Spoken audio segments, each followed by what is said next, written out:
Oi, oi! Sejam todos bem-vindos à nossa aula de Filosofia do Direito, do curso preparatório da UAB. Hoje nós vamos abordar, né, as principais correntes filosóficas, alguns dos principais filósofos aí que influenciaram na filosofia do direito. E no final de cada um a gente faz uma questão da OAB ou duas, para a gente ver como que isso é cobrado na prova, né? E ao final da matéria a gente tem algumas técnicas aí de resolução de prova, para que vocês, na hora que estiverem fazendo essas questões dessa matéria, lembrarem de alguns detalhes, né? Então, dito isso, vamos começar. Primeiro ponto, o que é, né, uma introdução básica aí, o que é a filosofia do direito, né? A filosofia do direito nada mais é do que o ramo da filosofia que vai estudar fundamentos éticos, morais e racionais do direito e da justiça, né? E por que, professora, que a filosofia do direito é importante? A gente vê isso lá no inicinho do curso, né, de direito, mas a filosofia do direito, ela é importante porque, para o jurista, né, de um modo geral, porque ela vai proporcionar ali pensamentos críticos, né, uma capacidade analítica que é essencial para a interpretação das normas, né?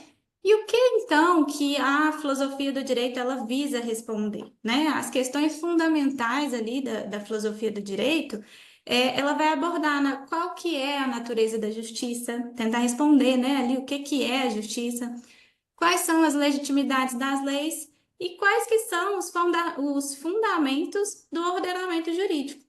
Então, assim, a filosofia do direito ela vem para tentar responder essas questões aí, né? E aí, dito isso, feito essa breve introdução aí sobre a filosofia do direito, a gente vai passar para estudar um pouco de cada filósofo aí que são os que mais caem aí na prova da OAB, né? Fazer um lembrete aí de cada um, né? E aí a gente vai começar com Platão. Quando a gente fala de Platão, a primeira coisa que a gente tem que lembrar é que a obra dele, né, que mais impacta aí no direito é a obra que chama a República, né? E o que ele vem trazer lá nessa obra República? O Platão ele vem apresentar a justiça como uma harmonia social, além da harmonia social, um equilíbrio, né? Para o Platão, a sociedade justa ela vai ser aquela em que cada indivíduo vai desempenhar uma função natural e além dele desempenhar essa função natural, isso tudo é em prol de um equilíbrio geral, né? Ele vem defender o Platão que a justiça ela é alcançada, só vai haver justiça quando existe harmonia no todo, né? Para isso, cada indivíduo ele deve desempenhar a sua função de acordo com a sua aptidão natural, né? Então ele defende também que a sociedade ela vai ser estratificada em três classes. Para o Platão tem que existir os filósofos, os guerreiros e os trabalhadores, né? E aí, com isso, ele acreditava que a razão é a forma mais nobre da alma humana. Então, quando você fala de razão, de Platão, quer dizer, você vai lembrar que ele sempre traz esse conceito da razão, né? Ele acredita que por meio dela, por meio da razão, é possível alcançar a verdade e a sabedoria. E o Platão, com isso, ele considerava que a lei, ela é uma realidade objetiva, não produto da vontade humana, né? Então, assim, realidade objetiva, não tem só a ver com a vontade humana. Para ele, e a lei precisa ter uma realidade objetiva. E outro conceito aí muito falado de Platão é o que ele vai trazer o mundo das ideias. O que é o mundo das ideias para Platão? O Platão acredita que o mundo as ideias seriam ali as essências que são perfeitas e imutáveis. Deus não mudaria de acordo com o tempo. Para ele, o mundo das ideias é aquilo que traz uma verdade absoluta. São ideias fixas e imutáveis que descrevem cada objeto ou ser existente, né? E esse mundo das formas ou ideias é um mundo inteligível, né? É um mundo ideal. Então, para ele, o mundo das ideias é o mundo ideal, né? Existe ali uma verdade absoluta e isso vai se aproximar de uma ideia de perfeição de algo. Entendeu? Então, esses aí os conceitos principais de Platão, né? É a questão que ele vem defender que a sociedade ela tem que ser estratificada em três classes, que seriam os filósofos, os guerreiros, os trabalhadores. Ele traz a justiça como harmonia social e equilíbrio, né? O que a gente tem que lembrar mesmo de Platão é que ele acredita que cada indivíduo vai desempenhando sua função, aquela função ali que ele tem aptidão, ele vai trazer um equilíbrio geral. E para ele, isso se transformaria em uma sociedade justa, tá bom? Então, como que a ideia de Platão é cobrada ali na prova da OAB? Então, vamos trazer aqui uma questão, né? Então vamos lá, essa é uma prova de 2019. Mas a justiça não é a perfeição dos homens? Platão em A República. O conceito de justiça é o mais importante da filosofia do direito. Há uma antiga concepção segundo a qual a justiça é dar a cada um que lhe é devido. No entanto, Platão, em seu livro A República, ele faz uma crítica a tal concepção. Assinale a opção que, conforme o livro citado, explica melhor a razão pelo qual Platão realiza essa crítica. Letra A. Platão defende que a justiça é apenas uma maneira de proteger o que é mais conveniente para o mais forte. Letra B. A justiça não deve ser considerada algo que seja entendido como virtude e sabedoria, mas uma decorrência da obediência à lei. Letra C. Essa ideia implicaria em fazer o bem ao amigo e o mal ao inimigo, mas fazer o mal não produz perfeição, e a justiça é uma virtude que produz a perfeição humana. E letra D. Esse é um conceito decorrente exclusivamente da ideia de troca entre particulares, e para Platão, o conceito de justiça diz respeito à convivência na cidade. Então, vou parar um minutinho aí para que vocês pensem, reflitam essa questão e aí a gente vai responder segundo os conceitos de Platão, tá bom?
Então vamos lá.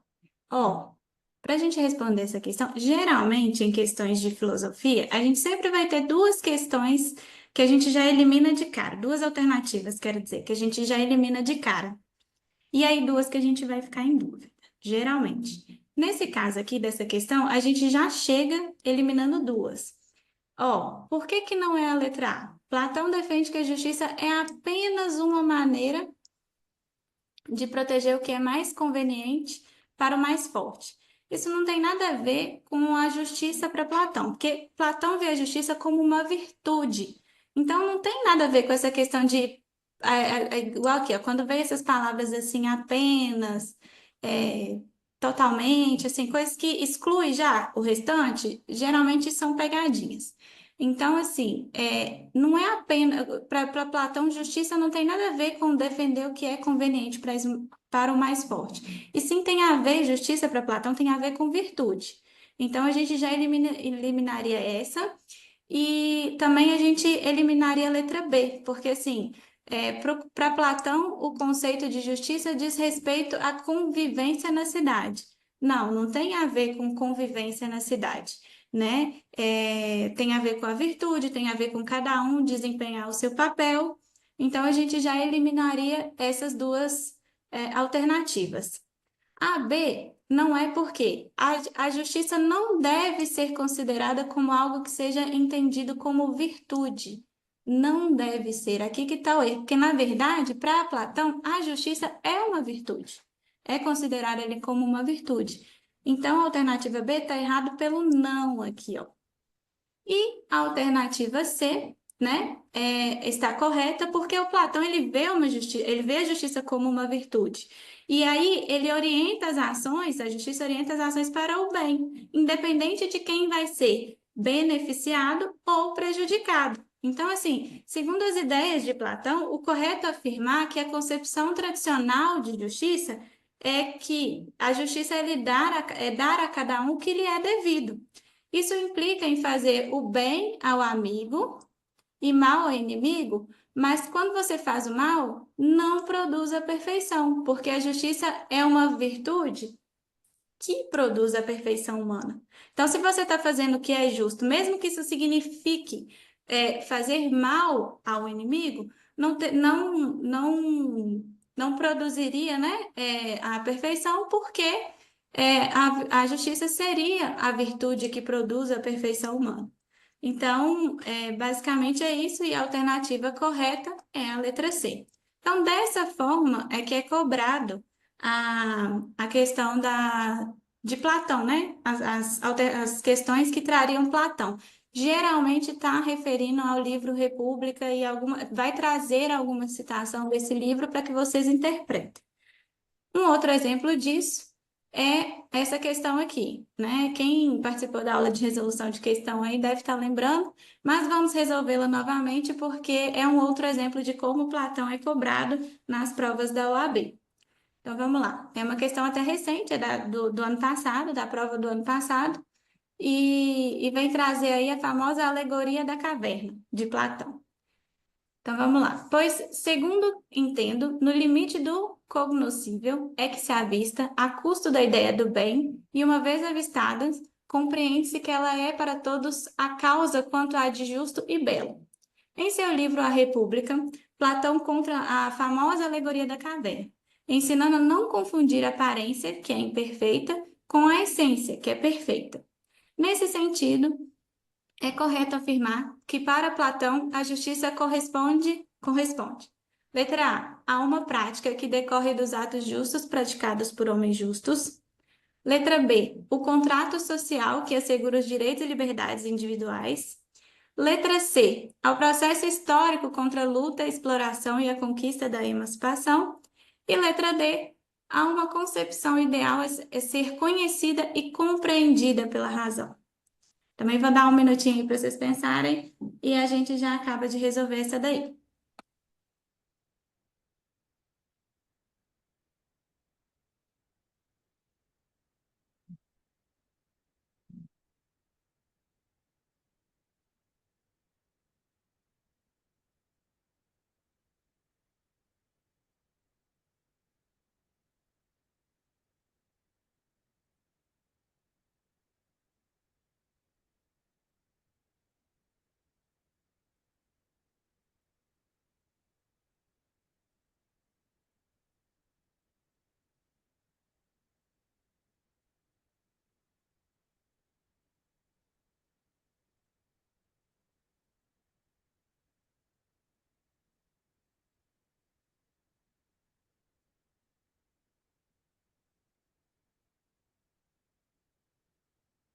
Vamos lá?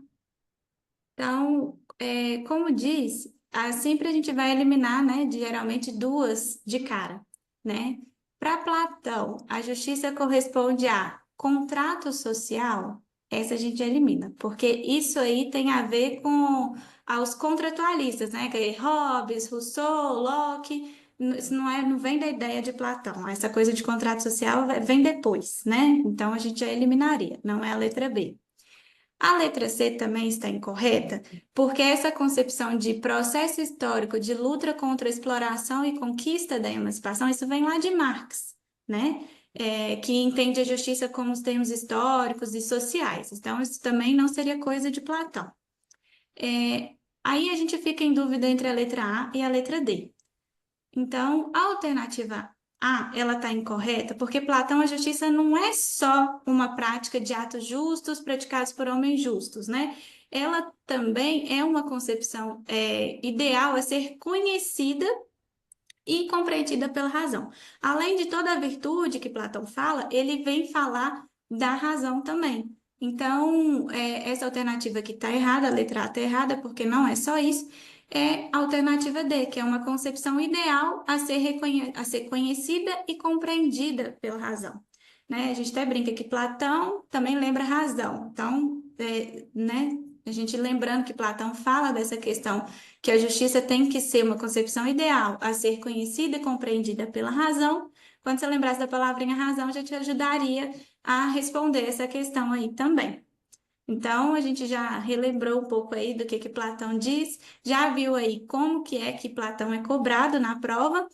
Então, o segredo é fazer as questões, dar uma lembradinha lá dos conceitos chaves de Platão, qual é o livro, né, que é o principal ali de Platão, que é cobrado. E é isso. Aí agora a gente já vai passar, porque são vários outros filósofos para a gente lembrar. E agora a gente vai falar de Aristóteles, né? Aristóteles, ele tem o livro A Ética e Nicomaco, Nicômaco, quer dizer? E aí o Aristóteles ele vem trazer esse conceito aí de justiça distributiva, justiça comutativa, direito natural e equidade, né? Para o Aristóteles, justiça distributiva vai basear ali na proporcionalidade e na equidade, que quer dizer, os bens, as honrarias, eles devem ser distribuídos de acordo com o mérito de cada indivíduo. Né? O Estado, um exemplo para Aristóteles é como se o Estado tivesse que distribuir os recursos de acordo com o esforço e a contribuição de cada cidadão. Aquela coisa de tratar os desiguais de acordo com suas desigualdades. Isso aí vem de Aristóteles, né? Já a justiça comutativa, ela vai tratar, a distributiva tem a ver com isso, né? De distribuir os recursos conforme o esforço e a contribuição de cada um. Já a comutativa, ela vai tratar das relações entre os indivíduos e vai garantir que exista ali uma igualdade nessas trocas e nesses contratos. Né? Por exemplo, para o conceito de Aristóteles, ele vem trazer que, por exemplo, em uma compra e venda, as duas partes elas têm que receber algo de valor equivalente, tem que ser bom tanto para quem está vendendo quanto para quem está comprando, entendeu? E ele entende ali que a justiça distributiva e ele tem que seguir uma regra de igualdade, né? Que é o que eu falei, tratar desigualmente os desiguais na medida das suas desigualdades. Então, a distributiva, ela vem para distribuir, né, conforme os recursos ali, e a comutativa para garantir que exista igualdade ali nas relações individuais.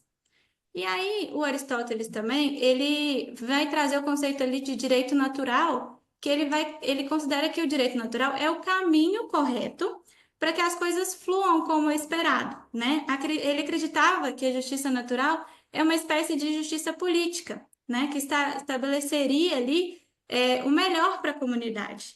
E aí ele distingue isso em dois tipos de lei, que seria a lei natural, que é baseada na natureza humana, e nos princípios universais da justiça, como, por exemplo, o direito à vida, né? Essa seria uma lei natural, e uma lei positiva, que é uma lei ali que seria criada pelos homens para organizar a sociedade, né? Exemplo, os códigos civis, penais. Então, dentro ali do direito natural, ele distingue esses dois tipos de leis, que seriam leis naturais e leis positivas. E por fim, o Aristóteles ele vem reconhecer que as leis elas podem ser rígidas e com isso ela geraria injustiças em casos concretos. E aí ele vem com isso defender a equidade para permitir que o juiz ele interprete a norma para garantir um julgamento mais justo. entendeu? Essa ideia, ela vai trazer aí o presente do princípio da interpretação jurídica, que vai ser usados em tribunais e pelos juízes para adaptar a lei em cada caso, né? No caso concreto ali. Então, por isso que ele traz esse conceito aí de equidade. Então, essas são as principais palavrinhas-chave aí que vocês precisam lembrar quando se trata de Aristóteles, tá bom? Vamos seguir já como um exemplo do que é cobrado sobre Aristóteles no exame da ordem. Então, o exame é uma prova aí de 2016 e vamos para a questão. A partir da leitura de Aristóteles, Ética e Nicômaco, assinale a alternativa que corresponde à classificação de justiça constante no texto. Essa é uma questão que, assim, é pura interpretação de texto, sabe? Vamos lá. Uma espécie é aquela que se manifesta nas distribuições de honras, de dinheiro ou das outras coisas que são divididas entre aqueles que têm parte na Constituição, pois aí é possível receber um quinhão igual ou desigual ao de um outro. Esse exemplo aí do texto, esse fragmento de texto, aí ele está referindo ao que Aristóteles fala? A justiça natural, justiça comutativa, justiça corretiva ou justiça distributiva? Isso é fácil. Pensa aí um pouquinho e a gente já responde.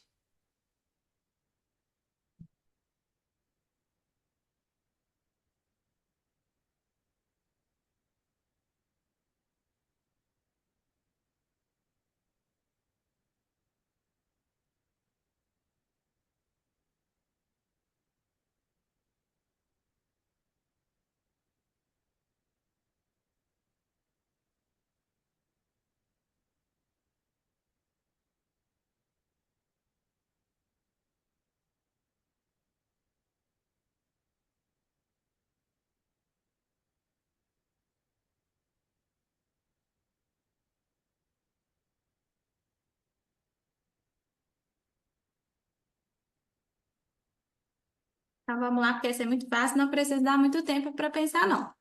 Parece até pegadinha, mas não é.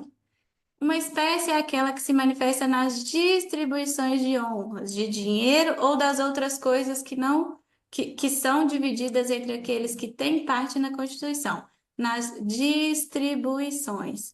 Então, a resposta dessa questão, Aristóteles, né, o que Aristóteles estava classificando aqui?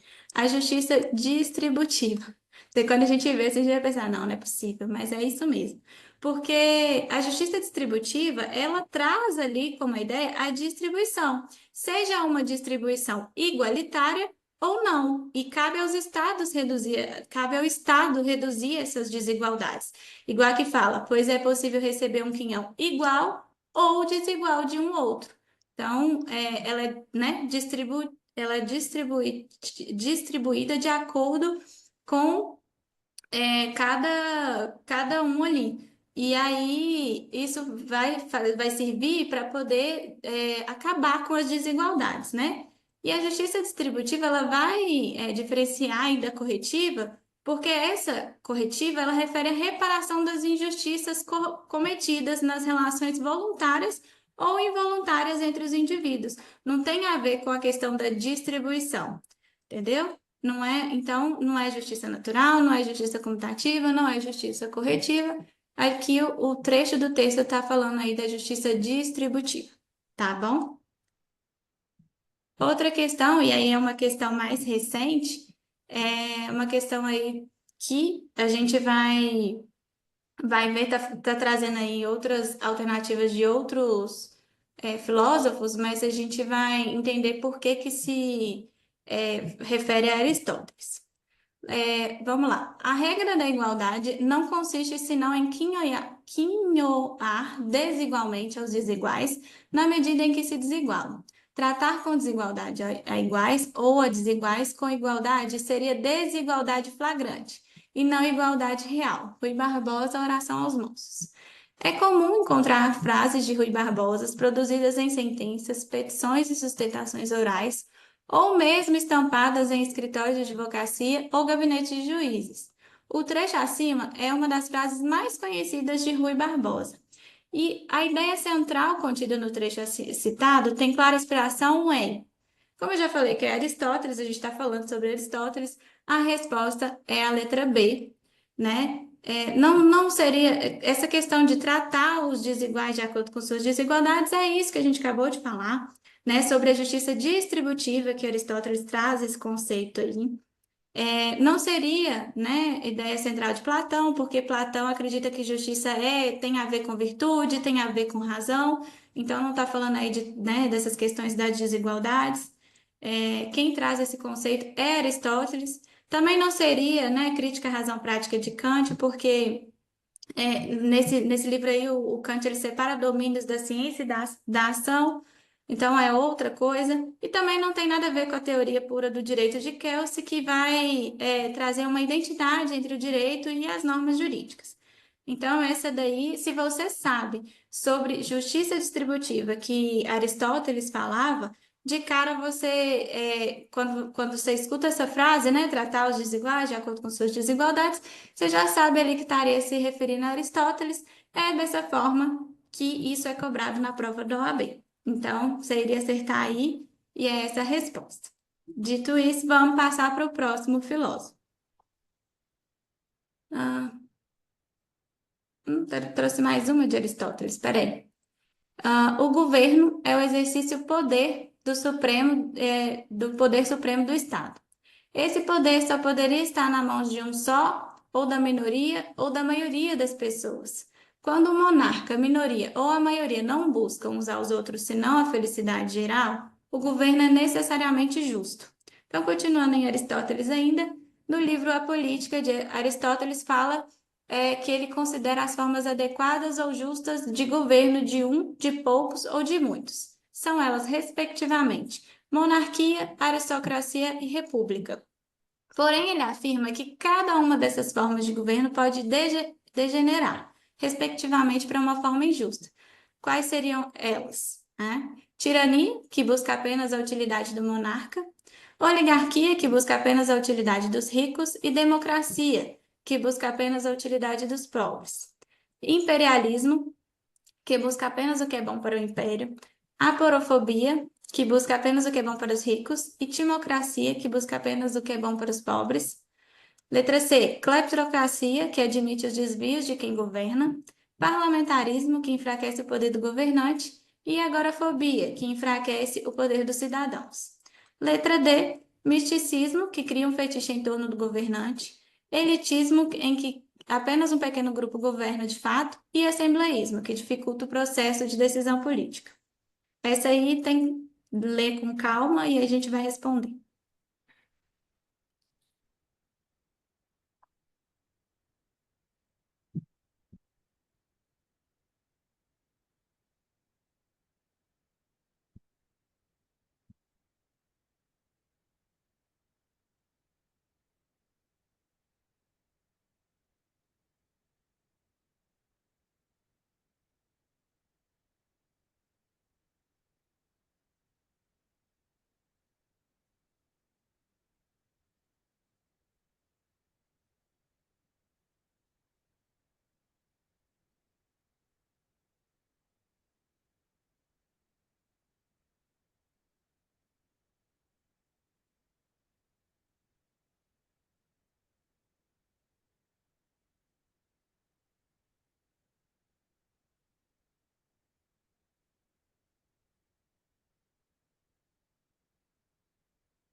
Vamos lá.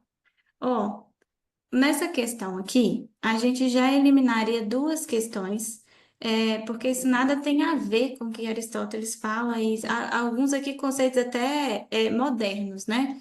Cleptocracia e agorafobia, isso são conceitos mais modernos, isso nada tem a ver com, né, com Aristóteles e os pensadores aí antigos, os filósofos antigos. A letra D também está incorreta, porque misticismo, elitismo e assembleísmo também não tem nada a ver com o que Aristóteles fala. Para Aristóteles, a monarquia, aristocracia e a república, quando ela, né, ele vem trazer algumas formas adequadas e justas de governo, e monarquia, aristocracia e república são essas três formas que Aristóteles traz. Porém, Aristóteles ele fala que cada uma dessas ela pode degenerar para uma forma injusta. Monarquia seria a forma justa, enquanto a tirania seria a forma injusta da monarquia, porque ela buscaria apenas a utilidade do monarca. A aristocracia, para Aristóteles, ela pode degenerar ali para a oligarquia, que buscaria apenas a utilidade dos ricos. E para Aristóteles, a república, quando ela se degenera para uma forma injusta, ela se degenera para a democracia, porque a democracia, para ele, vai buscar apenas a utilidade dos pobres. Então, essa seria a resposta correta, né? E a letra B a gente elimina também porque imperialismo, aporofobia, também não tem nada a ver com a classificação de Aristóteles. Então, a resposta correta aí nessa questão seria a letra A. Então, a gente viu aqui, ó, três exemplos, né? Então, sim, são coisas que sempre está caindo. Aristóteles, Platão, sempre tem vindo na prova do AB. Então, se você lembra os conceitos chaves, justiça distributiva, né, do Aristóteles, justiça comutativa, a questão ali do direito natural, do conceito de equidade, isso aí vai te ajudar a responder as questões na prova, né? São as formas como que isso pode ser cobrado. Então, é lembrar dos conceitinhos chaves de cada filósofo, não dá para saber tudo, é muita coisa, são só duas questões, mas a gente relembrando aqui os principais conceitos, já dá para ter um norte mesmo na prova. Além disso, é importante ler com calma a questão. A gente viu aqui que tem questão que a resposta está na própria pergunta, né? Então, dá para a gente, estudando, fazendo relembrando aqui, consiga, né, se cair na prova sobre esses autores, sobre esses filósofos, a gente consiga responder as questões. Seguindo aí, agora a gente vai falar de Kelsen, outro filósofo que adora cair na prova. E aí, Kelsen, ele vai trazer, né, algumas coisas, alguns conceitos. Quais que são eles? Aqui os principais, né? Kelsen, ele vai trazer o conceito da norma fundamental, né? Porque para Kelsen, ele até cria uma pirâmide de Kelsen, né? E que ele vai trazer a hierarquia das normas jurídicas. E lá no topo dessa pirâmide, Kelsen chama de norma fundamental. E essa norma fundamental, ela é a base ali de todo o sistema jurídico. Ela vai ser ali um princípio hipotético que vai dar validade a todas as outras normas, né?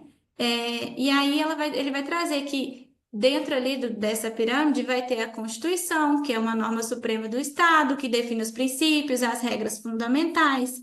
Ele vai trazer as leis ordinárias, né, que elas são as criadas pelo Legislativo com base na Constituição, né? E também as decisões judiciais, que são as aplicações das normas jurídicas ali nos casos concretos. Esse modelo de Kelsen ali que traz a norma fundamental como topo da pirâmide, ajudou, né, a estruturar os ordenamentos jurídicos modernos mesmo. Se a gente parar para pensar aqui no Brasil mesmo, que aí ele vai destacar a importância da Constituição como a base ali de todo um sistema legal. Então, Kelsen que vem trazer esse conceito aí de norma fundamental, que seria a norma que ela dá a validade a todas as outras normas ali do jurídico, tá? Outra coisa é a pureza médica, que é a teoria pura do direito. Ouviu? Teoria pura do direito, pode lembrar de Kelsen. Que para Kelsen, ele faz uma separação entre direito e sociologia.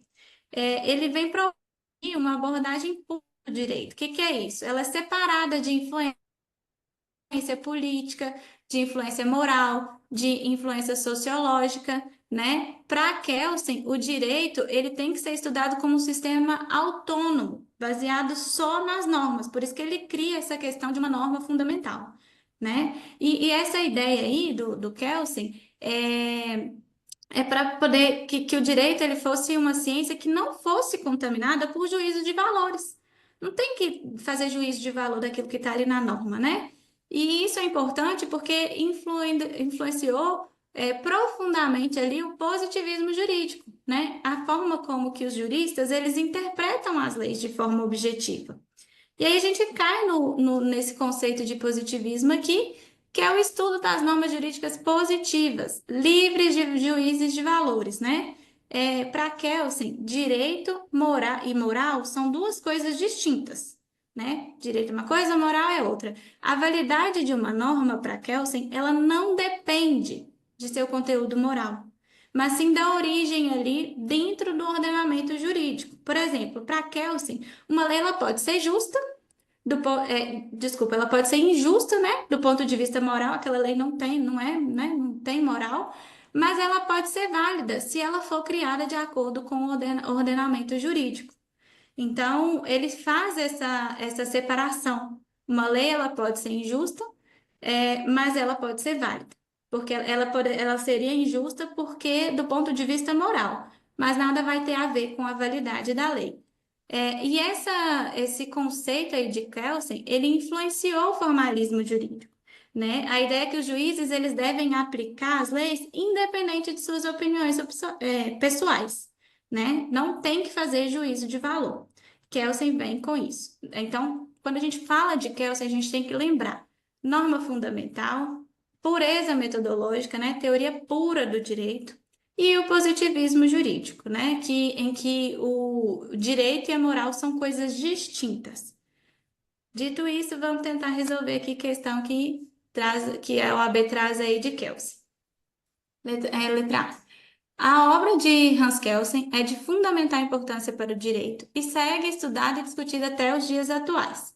Acerca de sua teoria pura do direito, assinale a alternativa correta. O autor nega a influência e a conexão entre sociologia, ética e política com o direito, de modo que apenas ignorando essas disciplinas seria possível construir uma teoria verdadeiramente pura. Letra B. A pureza a que o autor alude possui sentido metodológico, diferenciando o direito da ciência do direito, a fim de excluir de sua análise tudo aquilo que não pertence ao seu objeto de estudo. Letra C. Em sua obra Teoria Pura do Direito, Kelsen trata a ciência jurídica e não política do direito, motivo pelo qual busca responder como deve ser o direito e como ele deve ser feito. E letra D, a conexão entre o direito e os elementos essenciais da compreensão, como a teoria política, motivou Kelsen a incorporar esses elementos na elaboração da teoria pura do direito, pois indissociáveis. Essa aí tem que pensar um tiquinho. Vou deixar um tempinho aí para vocês pensarem, analisarem com calma cada alternativa e a gente discute aqui.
Então vamos lá, vamos responder essa questão. A alternativa A, o autor nega a influência entre a conexão entre sociologia, ética e política. O que está errado aqui? É nega, porque o Kelsen ele não vai negar que completamente a existência ou a importância da sociologia, ética e política, mas ele vem defender que a teoria do direito é pura, a teoria pura do direito, ela deve ser construída de forma a separar o direito dessas outras disciplinas. Então, o erro aqui está no nega. Ele não nega, só que ele acha que tem que ser separado. Então, a gente elimina essa alternativa por isso. Como eu disse ali anteriormente, toda vez que falar apenas, nega, somente, a gente tem que tomar muito cuidado com essas palavrinhas nas questões ali, nas alternativas de filosofia do direito, porque geralmente isso tende a estar errado, tende a ser uma alternativa incorreta. Então, assim, tem que ler com calma e prestar atenção, porque normalmente essas palavrinhas ali de que nega, que é apenas, que é isso, que é aquilo, ela geralmente já te dá que a alternativa está errada. Então, vale a pena ler com calma, lembrar dessa dica. Mas assim, não é sempre, por isso que precisa conhecer ali do que o filósofo fala, né? Dos principais pontos ali do filósofo. Letra C. Em sua obra Teoria Pura do Direito, Kelsen trata de ciência jurídica e não de política do direito, motivo pelo qual busca responder como deve ser o direito e como ele deve ser feito. Na verdade, Kelsen não discute como o direito deve ser, como deve ser e como deve ser feito, né? A análise de Kelsen, nesse caso, ela é descritiva e normativa. Kelsen não quer fazer juízo de valor, né? Então, não fica tentando responder como deve ser e como deve ser feito. Então, o erro nessa alternativa é isso. E por fim, a alternativa D, ela também estaria incorreta, por o Kelsen, ele não é, incorpora elementos na elaboração da teoria pura do direito. Pelo contrário, ele exclui, para preservar essa alternativa, essa autonomia, né, científica do direito. Ele não vem, incorporar nada, por isso que ele chama de teoria pura. Então, a alternativa correta aqui é a letra B, porque a pureza que o Kelsen vem falar tem sentido mesmo metodológico, diferenciando o direito da ciência do direito a fim de excluir de sua análise tudo aquilo que não pertence ao seu objeto de estudo, né? Ele quer que seja o mais separado possível. Então, por isso a teoria pura. Então, é isso aí que Kelsen, que é o principal ponto aí que deve se lembrar de Kelsen, tá? Dito isso, vamos passar para o próximo. Outra questão aí de Kelsen, né? Uma norma jurídica não vale porque tem um determinado conteúdo. Hans Kelsen. O que faz uma norma jurídica ser válida é tema central para a teoria e a filosofia do direito, segundo o normativismo jurídico de Hans Kelsen, conforme apresentado em seu livro Teoria Pura do Direito. A validade da norma jurídica recai logicamente sobre uma categoria que é o ponto de partida do processo de criação do direito positivo. Assinale a opção que apresenta essa categoria. Letra A, o legislador democrático. Letra B, a soberania popular. Letra C, a norma fundamental pressuposta. Letra D, o direito das gentes. Vamos pensar um pouquinho aí e eu volto a resolver com vocês aí essa questão. Se vocês pararem para lembrar do que eu falei uns minutinhos atrás, quando eu estava falando de Kelsen, vocês vão saber responder essa questão aí.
Vamos lá, então. Ó, para responder essa questão aqui, a gente tem que lembrar que Kelsen é da pirâmide lá de Kelsen, né? Kelsen faz uma pirâmide lá das normas jurídicas, e lá no topo da pirâmide, a gente tem a norma fundamental pressuposta.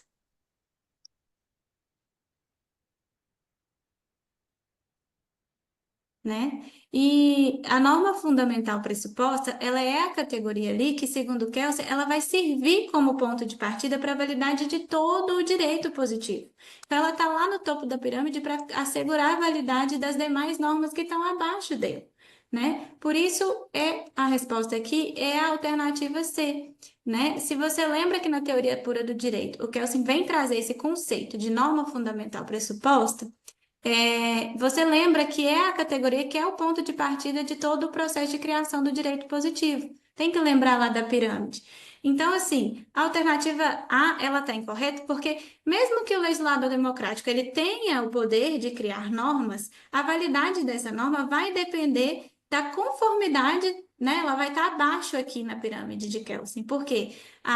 Essa norma que o legislador democrático criar, ela tem obrigatoriamente que está em conformidade com a norma fundamental pressuposta. Então, essa não é a alternativa correta. A letra B está incorreta porque a soberania popular ela é um princípio que ela pode sim influenciar na criação de normas, mas para Kelsen, a validade jurídica ela está atrelada mais uma vez aqui, ó, à norma fundamental e não diretamente à soberania popular.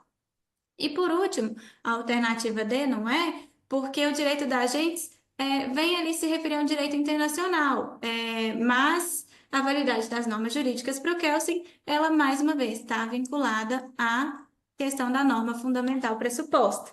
Então, assim, tem que lembrar lá do topo da pirâmide, lembrar que no topo da pirâmide está a norma fundamental e tudo que está abaixo dela tem que estar em conformidade com essa que está no topo da pirâmide para que ela seja válida, tá bom? Essa é a resposta, essa é a forma como é cobrado, né, Kelsen na prova da OAB, e essa é uma prova do ano passado. Então, assim, foi um assunto cobrado recentemente. Prosseguindo aí, vamos falar de mais um filósofo, né, que é Immanuel Kant. Immanuel Kant ele vai trazer ali alguns conceitos, que é o imperativo categórico, a dignidade humana, a justiça universal. E o que Kant queria dizer com esse imperativo categórico, né? Lá no livro dele, ele fala que ele tem essa fala, né? Haja apenas segundo a máxima que pessoas possam querer que se torne lei universal, né? O imperativo categórico para o Kant, ele é uma regra moral e universal, né? Essa é a proposta do Kant. É, No direito, isso significa que as leis, elas devem valer para todos, né? Que se torne uma lei universal, sem exceções, que não haja exceções. Por exemplo, se roubar fosse permitido, todos poderiam roubar, né? Tornando a propriedade impossível. Então, a proibição do roubo, ela tem que ser universal. Se é proibido roubar para um, é proibido roubar para todo mundo, né? E aí, esse imperativo categórico, ele influenciou no princípio da legalidade, que vai garantir que as leis elas sejam universais, imparciais e racionais. Então, essa que é a ideia ali do imperativo categórico do Kant, né? Que a lei, essa regra moral aí que ele propõe, ela seja universal, que ela seja para todos, né? Que não tenha exceções para a validade da lei. Ah, vai valer para um, mas não vale para outro. Não, tem que valer para todo mundo. Então, esse ali é o conceito do imperativo categórico do Kant. Quando ele fala, de dignidade humana, ele vem trazer essa fala aí: pessoas são fins em si mesmas, nunca meios para outros fins, né? Essa frase, ela vem da formulação ali do imperativo, especificamente da fórmula da humanidade, né? O que que isso significa? Para Kant, cada pessoa tem dignidade e um valor absoluto, né? Porque cada ser é um ser racional e autônomo. Isso significa para ele que ninguém tem que ser tratado apenas como um instrumento, né, como um instrumento para interesse de outra pessoa. Tratar alguém como um fim, né, seria respeitar a sua dignidade, a sua liberdade e a sua autonomia. E tratar uma pessoa apenas como meio seria usá-lo para obter vantagens sem respeitar a sua autonomia. Então, assim, esse conceito ali de dignidade significa que cada um tem um valor absoluto, entendeu? Cada ser é um ser racional, cada ser é autônomo, então ninguém tem que ser tratado para meio de outra pessoa para um determinado fim. Então, isso que ele vem trazendo os conceitos de dignidade humana. E por fim, o Kant também ele traz essa questão da justiça universal, que é até o que eu falei lá para cima, tem que ser válido para todo mundo, né? O direito ele vem para garantir a liberdade dos indivíduos na sociedade. Então, não depende de sentimentos ou consequências, mas sim de uma razão e da universalidade das normas, né? Não, o direito para ele não tem que impor moralidade, não. Não cabe ao Estado julgar a intenção. Ah, eu tinha a intenção de fazer tal coisa. Não, eu fiz tal coisa, então o Estado pode julgar. Mas a intenção, ela não deve ser julgada. Ela tem que ser julgada de acordo com o que foi feito, de acordo com a ação. Isso é o que Kant pregava, né? E a única restrição ali legítima à liberdade de alguém é quando ela interfere na liberdade do outro, né? E essa ideia aí dele dessa restrição ali legítima à liberdade influenciou o liberalismo jurídico, garantindo que as leis ela proteja a liberdade sem impor valores morais subjetivos. Então, para Kant, a gente precisa lembrar que ele propõe que a lei ela tem que valer, ela tem que ser universal, tem que valer para todo mundo, né? Que a dignidade tem a ver com que cada um tem um valor absoluto. Ninguém tem que ser tratado como um meio para outro fim de uma pessoa, né? As pessoas são fins de si mesmas, isso significa que tem que ser respeitado a dignidade, a liberdade e a autonomia de cada um, tá? E aí vamos seguir para ver como que isso é cobrado na prova da OAB, como que Kant aparece aí na prova da OAB, né? Vamos lá. Segundo o filósofo Immanuel Kant, em sua obra Fundamentação da Metafísica e dos Costumes, a ideia de dignidade humana é entendida. Alternativa A, como qualidade própria de todo ser vivo que é capaz de sentir dor e prazer, isto é, característica de todo ser consciente, ser senciente. Letra B, quando membros de uma mesma espécie podem ser considerados como equivalentes e, portanto, iguais e plenamente cooperantes se eles possuem dignidade. Letra C. Como valor jurídico que se atribui às pessoas como característica de sua condição e de sujeitos de direitos. E alternativa D. Como algo que está acima de todo preço, pois quando uma coisa tem um preço, pode-se pôr, em vez dela, qualquer outra como equivalente. Mas quando uma coisa está acima de todo o preço portanto, não permite equivalência, então ela tem dignidade. Essa aí tem que fazer uma interpretação com mais calma e a gente responde juntos.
Então vamos lá.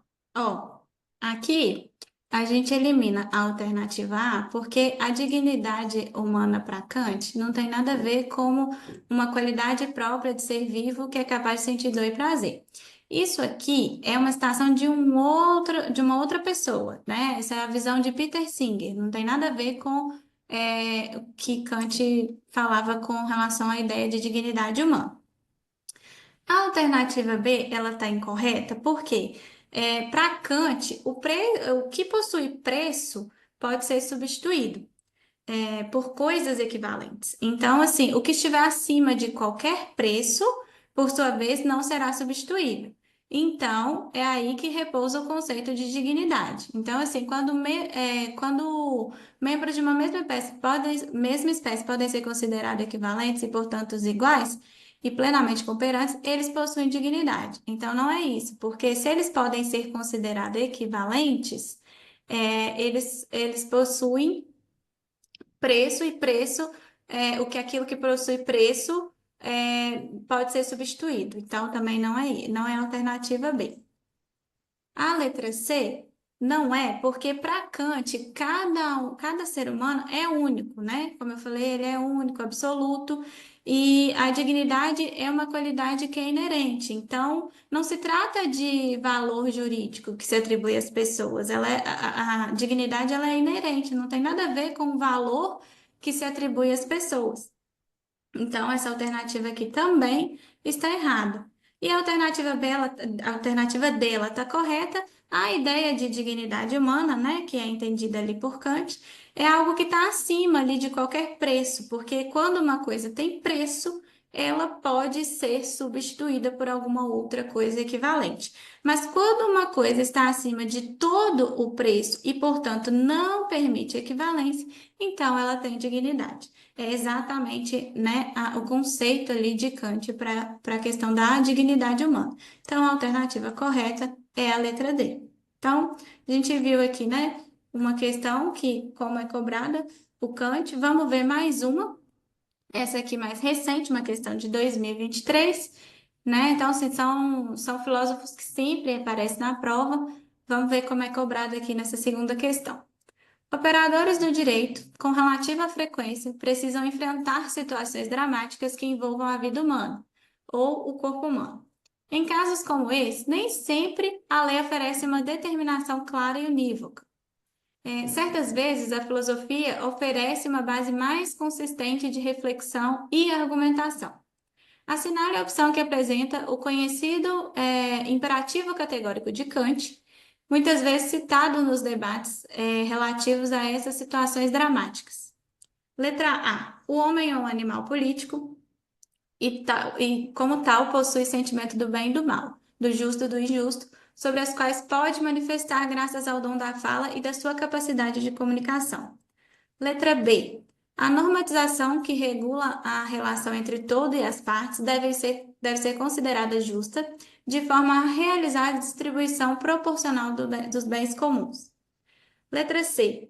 Age de tal maneira que uses a humanidade, tanto na sua pessoa como na pessoa de qualquer outro, sempre simultaneamente como um fim e nunca como um meio. E letra D. O mundo ético vivo é o espírito de sua verdade. Assim que o espírito chega ao saber abstrato de sua essência, a eticidade decai da universalidade formal do direito. Essa questão também respondi na hora que eu estava explicando ali a questão da dignidade e do imperativo categórico de Kant. Vamos dar mais uma lidinha aí, um tempinho para vocês, e aí a gente acaba de resolver juntos.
Então, vamos terminar aí essa questão, vamos resolver.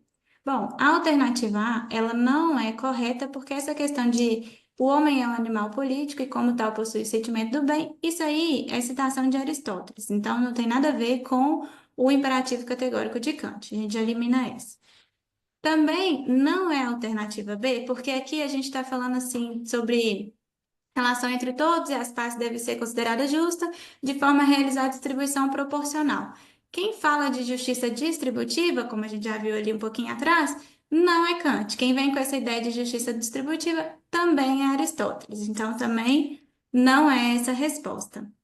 A alternativa C é a resposta correta, porque o imperativo categórico de Kant, ele é um dos princípios centrais da ética ali dele, né? Como a gente falou agora há pouco.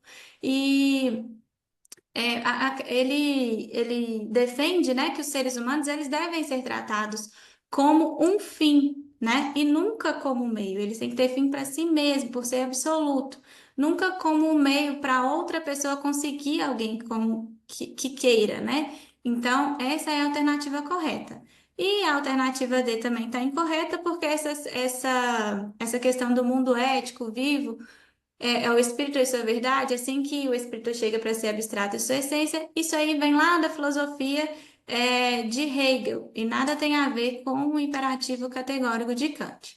Então, essa aí é uma outra questão, né, que a OAB vem abordar aí, o Kant. Como a gente falou aqui anteriormente, isso aqui é muito importante saber, né, o imperativo categórico de Kant, né? Quando a gente fala pessoas são fins em si mesmos e nunca meios para outros fins, da mesma forma que Aristóteles tem a questão de tratar os desiguais de acordo com suas desigualdades, Kant vem com essa questão de que pessoas são fins para si mesmas, nunca meio para outros fins. Então, essas citações de cada um vai ajudando a lembrar, né, na hora da prova. Ah, não, isso aqui refere-se a Kant, isso aqui é Aristóteles, razão, nossa, a razão vem lá da questão da filosofia de Platão. Então, quando a gente vai lembrando os conceitos, ajuda a gente a eliminar, né, alternativas para que a gente consiga responder mais questões corretamente, né? São só duas questõezinhas, mas são duas que fazem diferença na hora da aprovação. É, e aí a gente vai falar aí de Norberto Bobbio, é o último filósofo que a gente vai falar hoje, né? Bobbio ele vem aí com o conceito do positivismo jurídico, ele defendeu o positivismo jurídico, porém ele tinha uma abordagem crítica, né? Para ele, o direito ele é um sistema de normas criado pelo Estado, independente da moral. Só que para ele essas leis elas devem ser avaliadas criticamente, especialmente quando as leis violam direitos fundamentais, né? E por que que isso é importante? Por que que essa crítica dele é importante? Porque, diferente lá do positivismo de Kelsen, o Bobbio, ele reconhece que o direito ele pode e deve ser avaliado à luz da moral. Enquanto para Kelsen, moral não tem que influenciar ali na questão das leis, embora ele reconheça que exista, o Bobbio ele já vem defender que tem que ser sim avaliado à luz da moral e da democracia, né? O Bobbio ele analisou o sistema, o direito, como um sistema normativo, né? E ele destacava três elementos para que são essenciais, né? Ele defende ele, as regras primárias, que criam os direitos e os deveres, como, por exemplo, um código penal, né? Aí ele tem ali as regras secundárias, que regulam a criação, a modificação e a aplicação das normas, que são, por exemplo, uma Constituição, que tem ali as regras do processo legislativo. E ele também definiu ali a sanção, que é o direito se distingue da moral porque ele pode ser imposto pelo Estado, né? E aí a importância disso tudo é que essa visão ela ajuda a estruturar o estudo do direito como um sistema que é organizado e coerente. A gente vai ter ali regras primárias, regras secundárias e as sanções que são previstas, né? Para Bobbio, a justiça, para Bob, a justiça ela é um conceito ali subjetivo, né? Ela depende da perspectiva e da moral de cada sociedade e de cada época. aquilo que a gente considerava algum tempo atrás, né, naquela época, já não é mais válido hoje, né? Então ele não, o direito para o Bob, ele não baseia, não vai se basear necessariamente na justiça, mas em normas objetivas, né? O que é justo para alguns pode não ser justo para os outros, né? E aí isso vai trazer vai fazer com que a justiça ela se torne um problema tanto filosófico quanto não jurídico, né? Então, assim, por exemplo, no passado, escravidão era considerada legal, hoje ela é vista como injusta, né? Então, assim, a justiça ela não é um critério fixo. O que a gente considera que é justo hoje, amanhã pode não ser, né? E isso faz parte ali da evolução do próprio direito. Por isso que para ele não pode ser fixo. Para ele, o direito, ele tem que focar na segurança jurídica e na estabilidade das normas, não em debates abstratos sobre justiça, né? Para ele, a validade de uma norma jurídica, ela significa que foi criada corretamente, seguindo as regras, né, do sistema jurídico. Para ele, uma norma, para o Bob, para uma norma ser válida, ela tem que ser produzida por uma autoridade competente de acordo com a hierarquia das normas. Mas a validade, ela não vai depender da moralidade da norma. Mesmo para o Bob, mesmo que a lei seja injusta, ela pode ser válida, né? Por exemplo, uma lei para o Bob ali, uma lei que foi aprovada pelo Congresso e sancionada pelo presidente é válida, mesmo que para alguns aquela lei não seja justa, né? E a validade para ele, ela vem da origem ali do sistema jurídico, não do seu conteúdo moral, né? E a eficácia para o Bob, ele vem ali com uma capacidade de uma norma jurídica ela ser cumprida na prática. Se uma norma é válida, mas ninguém cumpre, para ele perdeu a função. Então, para ela ser válida, tem que ser cumprida. Porque a gente sabe, né, umas leis aí que não são cumpridas para. A gente sabe que a lei existe, mas a gente não cumpre. Para Bob, aquilo ali não seria considerado válido, né? Para ele, o direito ali só vai existir na prática se as normas forem efetivamente aplicadas e obedecidas. Não foi obedecida, não tem eficácia nenhuma, né? E quem que deve garantir a eficácia das normas para Bob? Bob, ele defende ali que o Estado ele tem que garantir a eficácia do direito por meio de sanções e instituições, por exemplo, a polícia, os tribunais, né? Então, assim, para ele uma lei pode ser válida, mas se a população ou o governo a ignora, ela não é ela é ineficaz. Né? Se há uma lei, por exemplo, que proíbe fumar em todos os lugares fechados, mas ninguém fiscaliza, então, para ele, essa lei ela não tem eficácia nenhuma. Então, assim, para que o direito funcione, segundo ali a filosofia de Bob, não basta apenas que as normas sejam válidas, elas precisam ser efetivas na sociedade. Então, aí a gente tem que lembrar que Bob defende isso. Para uma norma ser eficaz, ela tem que ser válida e as pessoas precisam cumprir essa norma. Então, sei que Bob vem defender.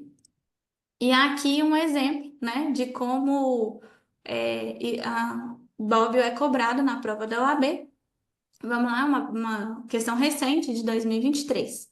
O problema da eficácia nos leva no terreno da aplicação das normas jurídicas, que é o terreno dos comportamentos efetivos dos homens que vivem em sociedade.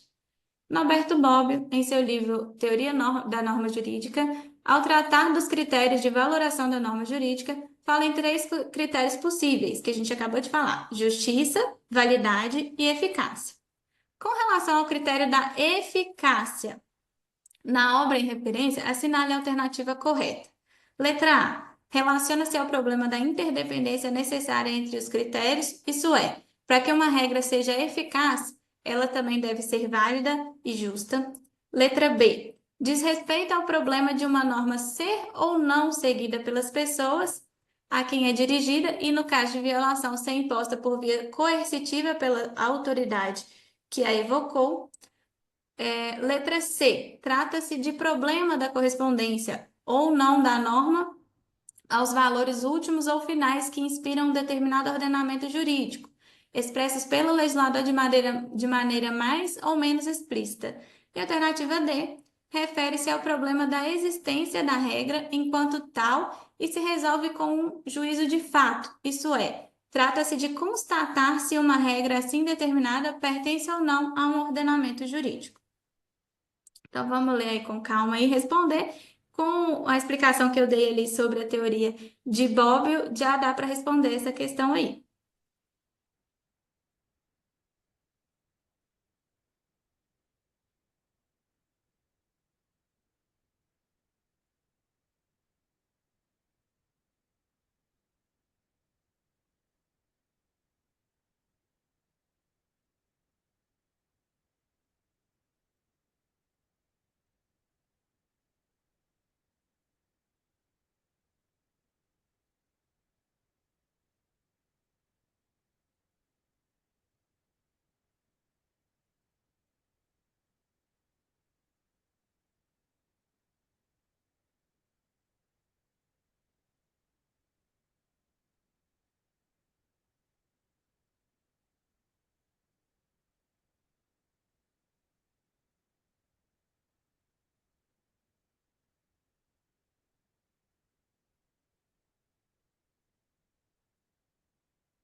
Então, vamos lá. O que a questão quer é saber o que é válido, né? O que é uma norma eficaz, né, para Bob. Peraí, uma norma eficaz para Bob. Né? Como eu disse um pouquinho atrás, o que é justiça, o que é validade e o que é eficácia para a abóbora, né? Então, assim, letra A, por que que a alternativa A está incorreta? Porque a eficácia de uma norma, ela não de forma necessária, ela depende de ser válida e justa. Uma norma, ela pode ser considerada injusta, mas também pode ser, a validade dela pode ser questionada, mas ainda assim ela pode ser eficaz. Então, assim, não tem essa interdependência aqui, não. Então, essa alternativa aqui está errada por causa disso. A alternativa C, ela tá errada porque o problema da correspondência ou não, da norma aos valores últimos ou finais que inspiram um determinado ordenamento jurídico expresso pelo legislador de maneira mais ou menos explícita, isso aqui tem a ver com o critério da justiça. E a questão, ela quer responder o critério da eficácia. O que que é uma norma eficaz, né? E a alternativa D também está incorreta, porque, sim, refere-se ao problema da exigência da regra enquanto tal se resolve com o juiz de fato, isso é, trata-se de constatar se uma regra assim determinada pertence ou não a um ordenamento jurídico. Isso aqui tem a ver com o critério da validade, e a gente, mais uma vez, quer responder sobre a eficácia. E o que que é uma norma eficaz para o Bobbio? Diz respeito ao problema de uma norma ser ou não seguida pelas pessoas a quem é dirigida e, no caso de violação, ser imposta por via coercitiva pela autoridade que a revocou, né? O Bobbio, ele vem falar que uma norma, para ela ser eficaz, ela precisa ser seguida pelas pessoas. Então, não adianta ter uma norma que ela pode ser válida, ela pode ser justa, porém, se as pessoas não seguem, ela não é considerada eficaz. E aí, assim, se impõe, né, por via coercitiva, pela autoridade que revocou, para que as pessoas passam a cumprir aquela lei, e isso tornaria ela eficaz. Então, a alternativa correta é a letra B. E aí a gente já viu aqui alguns dos principais filósofos, esses são os que mais são cobrados na prova. E aqui eu vou deixar algumas dicas para que vocês resolvam, né, as questões de filosofia do direito na prova. Lembrando aí desses principais conceitos, é bom anotar, fazer, né, um caderninho de anotações para ir lembrando mesmo, fazer uma tabela comparativa. Né? Então, assim, quais que são as estratégias de estudo para a filosofia do direito? É entender os conceitos básicos de cada filósofo, né? Estudar a corrente, né, filosófica de cada um, não precisa aprofundar, mas precisa ali conhecer o que cada um falava, sabe? Porque como algumas coisas, algumas palavrinhas-chave, na hora que vocês já viram e falam assim, nossa, isso aqui é Aristóteles, isso aqui é Platão, isso aqui é Bobbio, isso aqui é Kant. Então, assim, não só esses, né? Temos mais. Se você estiver estudando, na hora que você estiver fazendo seu caderninho de anotações ali, faz uma pesquisa rápida sobre os principais, né? Alguns outros que eu posso não ter falado aqui, que você acha que é interessante estudar. Então, vale a pena fazer e anotar os conceitos fundamentais. Fazer um quadro mesmo comparativo, sabe? O que que é o positivismo jurídico para Bobbio, o que que é para outro autor. Então, porque um critica, o outro traz um conceito diferente. Então, fazer essa comparação é importante, né? Sobre cada filósofo, sobre cada teoria que um traz.